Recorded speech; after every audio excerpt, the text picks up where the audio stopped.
You talk sometimes about weak men.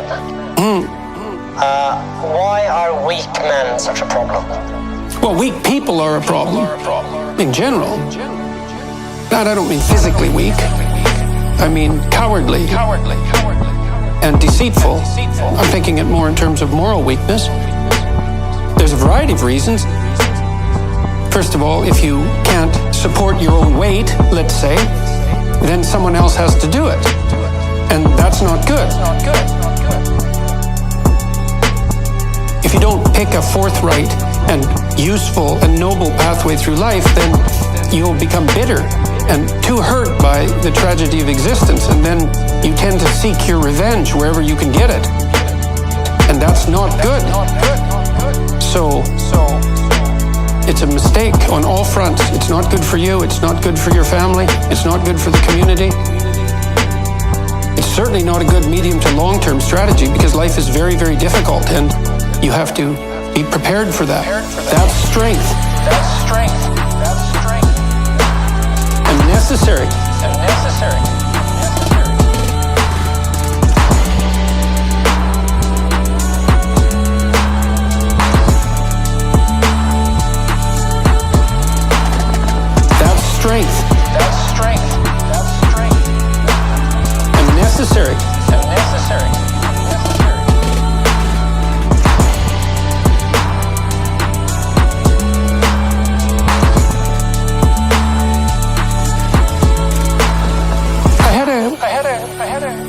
A watcher the other night at my lecture in Oslo, and he wrote me a letter. He was a 17-year-old boy. His father had died suddenly about 6 months before, and he found his dad when he was dying and was very, very shocked and horrified and hurt by what had happened. And I had recommended on my YouTube lectures that one thing you could aim for was to be the strongest person at your father's funeral.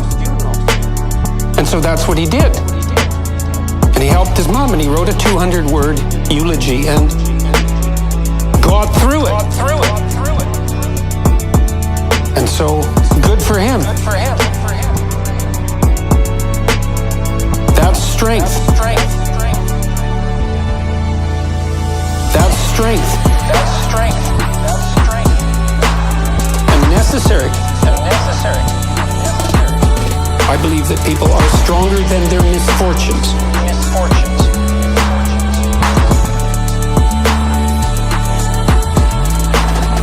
That's strength. And necessary.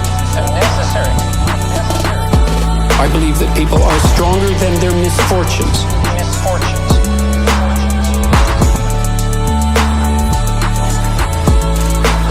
One of the things that's so sad about what I'm doing, I'm going all around the world, and I'm talking to many, many people. I've talked to about 250,000 people in the last 6 months, and I offer encouraging words, that I believe that people are stronger than their misfortunes. I believe that if you turn around and confront the vulnerability that's part and parcel of life, you'll find within yourself a strength that will transcend that. I believe that not only to be true, but supported by the best clinical evidence. It's important for lost young people, male and female alike, to develop a vision and take on some responsibility and understand that they have a vital role to play in the world. The lack of their best hurts everything. And the sad thing is that there's very many people who have not heard an encouraging word in their life. It takes so little to encourage them that it's rather tragic.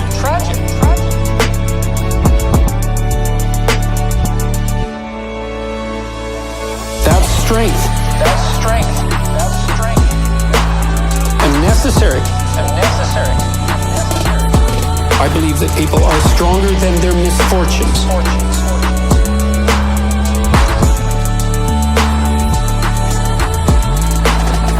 That's strength. And necessary.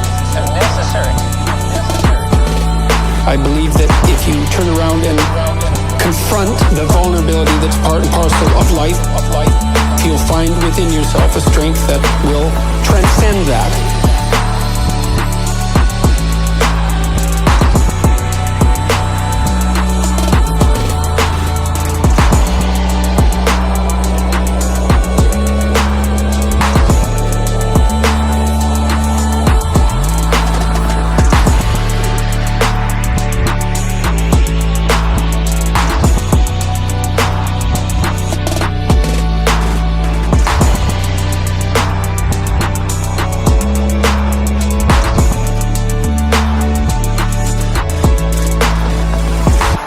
You know, I have people come up to me,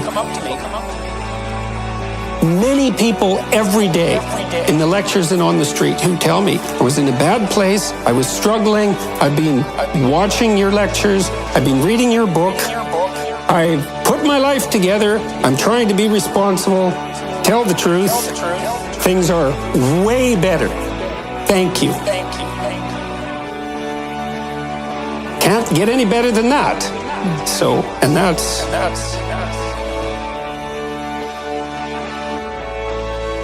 Can I that.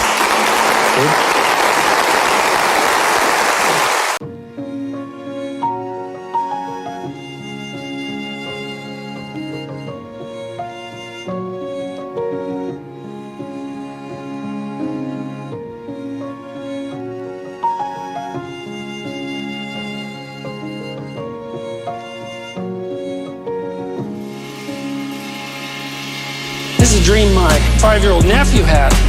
Now, you got to get the context of this dream, right? Year after this dream, parents were divorced, so there were dragons in the house. He was about 4 at this time. He was running around the house with this little plastic knight helmet on and a sword. He was zipping around killing things with it. Doing this all the time. And even when he went to sleep at night, he'd put the sword by his pillow, knight helmet on his pillow. Now, every night, or every second night, or every third night for 6 months, he'd been waking up screaming.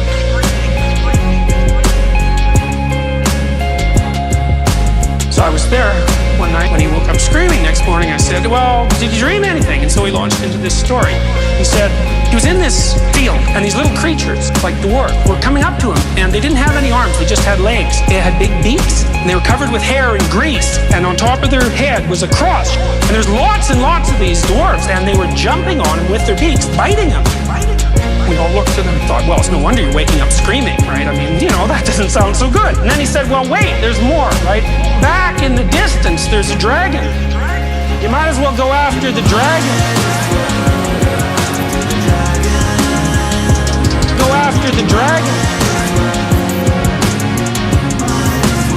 You might as well go after the dragon. Go after the dragon. And the dragon is puffing out fire and smoke, fire and smoke, fire, fire and smoke. And every time he puffs out fire and smoke, turns into these dwarfs. Big problem, right? Just like the problem of the Hydra in Greek mythology. Cut off one head, 7 more appear. What are you going to do about these dwarfs? Kill one, big deal. 10 more are coming. What can you do about that? In a legal trial, that would have been an inadmissible question. That's called leading the witness. Because what I told him was, despite the horror of this situation, you maybe could do something about it. And he said, I'd take my sword, I'd get my dad. That's a good idea, right? There's the real dad, and then there's the tradition dad, right? You might as well have your father by your side if you're going to go into battle. I'd take my sword, I'd get my dad, I'd go to where the dragon was. I'd jump up on his head, I'd poke both of his eyes out with the sword, I'd go down his throat to the place where the fire comes out, I'd cut a piece of that box out, and I'd use it as a shield. Wow! That's unbelievable! Unbelievable that he could do that. It's perfect, right? There's no sense going after the dwarves, because thousands of them. You might as well go after the dragon. Go after the dragon. Might as well go after the dragon. Go after the dragon.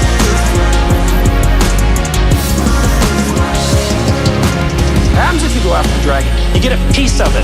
Piece of its center nature. A piece that can defend you against anything, including other dragons. What if this was the case, evolutionarily speaking or religiously speaking? What if we were adapted to the world? What if it's not the simple place of dead objects that we think it is? What if it's something a lot more alive, a lot more like a story? What if the story is something like this? You have absolutely everything you need, but you have to use all of it. If you run away from any of it, you don't get that piece of the dragon. If you miss even one piece, there's a chink in your armor. There's a place where you're vulnerable. If you make even one mistake, you lessen yourself. If you lessen yourself, you're going to run away more.